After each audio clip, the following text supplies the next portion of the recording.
5월 22일 주일 아침입니다. 오늘도 복된 주일, 은혜 받는 주일, 행복한 주일 되시기 바랍니다. 오늘 말씀은 고린도전서 10장 14절에서 22절입니다.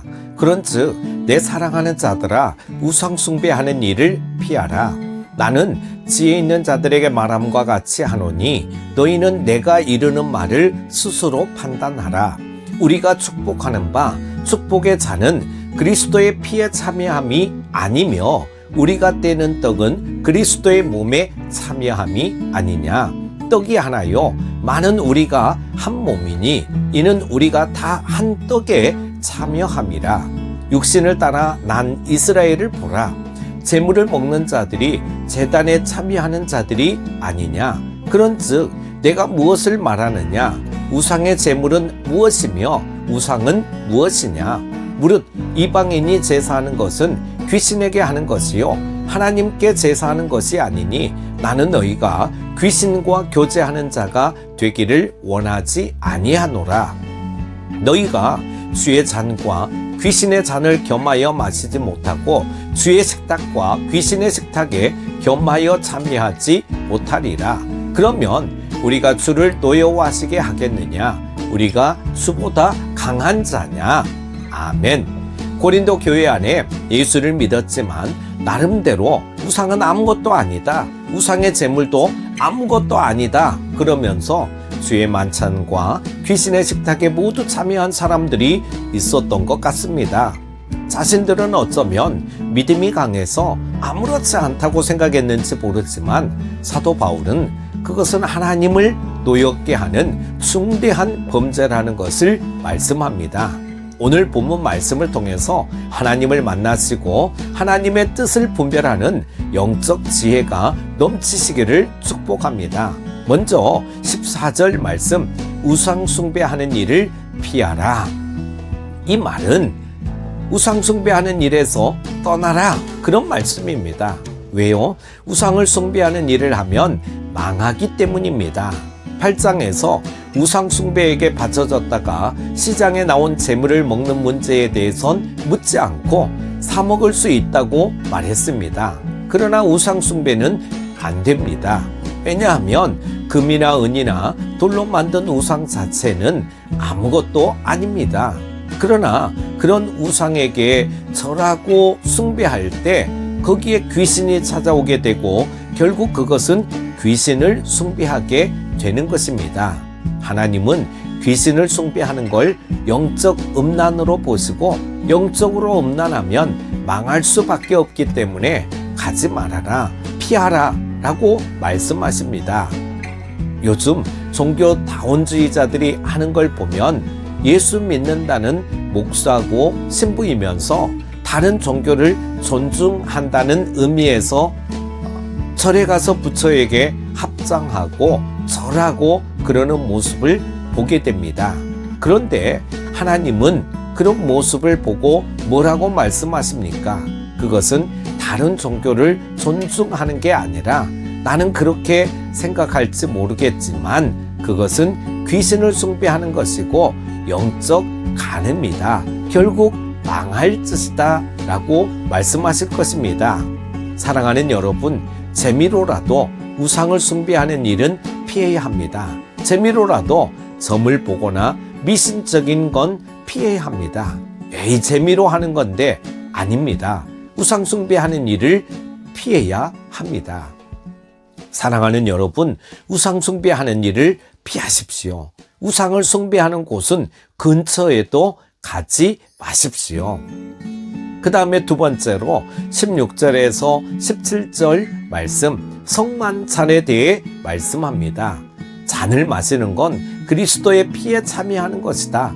떡을 떼는 것은 그리스도의 몸에 참여하는 것이다. 그리고 성만찬을 통해 주의 피와 살을 먹었기에 우리는 그리스도와 하나가 되었다. 그리스도와 한 몸이다. 이렇게 성만찬의 진정한 의미를 말씀해 줍니다. 성만찬은 단순히 먹고 마시는 문제가 아니라 영적으로 주님과 연합되는 사건이라는 것입니다.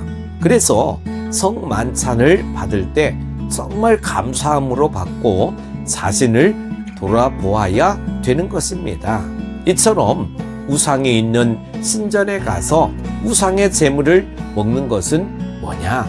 20절 말씀 보면은요, 이교도의 제사에 참여해서 우상에게 제물을 같이 나눠 먹고 마시는 것은 단순히 먹고 마시는 것이 아니라 영적으로 그것은 귀신과 교제하는 행위라고 하는 것입니다.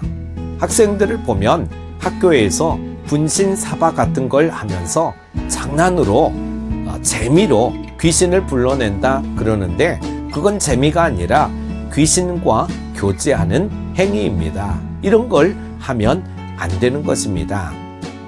세 번째, 그러면서 사도 바울은 오늘 이런 이교도의 진전에 가서 우상 숭배를 하고 거기서 우상에게 바쳐진 제물을 나눠 먹는 사람들에게 뭐라고 말씀합니까?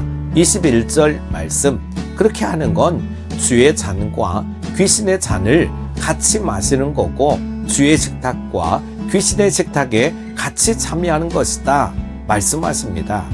사랑하는 여러분, 하나님은 하나님과만 연합되기 원하십니다. 하나님은 귀신과 연합되고 하나님이 아닌 다른 것과 연합되는 걸 너무나도 노여워하십니다. 22절을 보세요. 성경은 하나님이 싫어하시는 게 섞이는 것입니다. 옷을 직조할 때도 서로 다른 재료로 혼방 옷을 만들지 말라 그랬습니다. 땅을 갈 때도 소랑 노새랑 같이 매지 말라 그랬습니다. 노아 홍수로 벌하신 이유도 보면 하나님의 아들들이 사람의 딸들을 보고 사랑하고 결혼했기 때문입니다. 하나님은 이처럼 혼합주의를 가장 역겨워하십니다. 하나님을 섬기면서도 자기에게 유리하면 바알도 섬기고 아세라도 섬기고 하는 걸 제일 싫어하십니다. 하나님은 우리의 신앙이 순수하길 원하십니다. 세상의 가치와 하나님의 가치가 섞이지 않길 원하십니다. 혹시나 내 안에 하나님의 가치와 세상 가치가 혼재되어 있지 않습니까? 말씀을 가까이 하십시오. 그리고 기도로 주의 뜻에 귀를 기울이십시오. 그럴 때 점점 더 우리의 신앙이 순전해지고 온전해질 것입니다.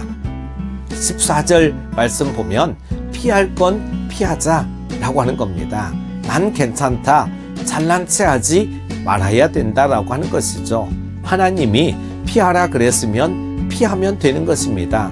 우상 숭배하는 일은 피하시기 바랍니다. 피하라고 하셨으면 피하는 게 맞습니다. 또 마귀는 대적해야 하지만 음행은 피해야 합니다. 난 절대로 안 넘어질 수 있다, 장담하면 안 됩니다. 피할 건 피해야 됩니다. 멀리하라고 하시는 건 멀리해야 합니다. 16절에서 17절 말씀 보면은요, 성만찬의 중요한 의미는 그리스도와의 연합입니다. 주님의 생각이 내 생각이고 주님의 마음이 내 마음이 되는 것, 이게 바로 연합입니다. 나는 주님과 연합되어 있습니까? 찬양처럼 아버지의 마음이 있는 곳에 내 마음이 있고 아버지의 눈이 가는 곳에 나도 가고 아버지의 눈물이 있는 곳에 나도 눈물이 있습니까? 아버지와 내가 너무 따로 놀고 있는 것은 아닙니까? 주님과 연합되기를 힘쓰시기 바랍니다. 어떻게 해요? 연합되려면 자꾸 더 자주 만나서 대화하고 눈을 맞추고 해야 그렇게 되지 않겠습니까? 주님과 교제하는 시간을 더 많이 가지도록 하시기 바랍니다. 성만찬을 할 때 주님과의 연합도 있지만 또 그리스도 안에서 성도 간의 연합이라는 의미도 있습니다. 우리 공동체는 잘 연합하고 있습니까? 마음이 따로따로 놀고 있는 건 아닙니까? 이게 잘 연합되려면 삼각형의 원리입니다. 서로에게 어떻게 잘 해서 연합하는 게 아니라 주님 안에서 서로가 더욱 자라가야 하는 것입니다. 내가 주 안에서 날마다 자라가는 일에 힘써야 될 것입니다. 그리고 형제 자매들이 주 안에서 더욱 자라가도록 격려하고 잘 도우시는 여러분 되시기를 축복합니다. 오늘도 복된 주일 거룩한 주일 되실 수 있기를 바랍니다.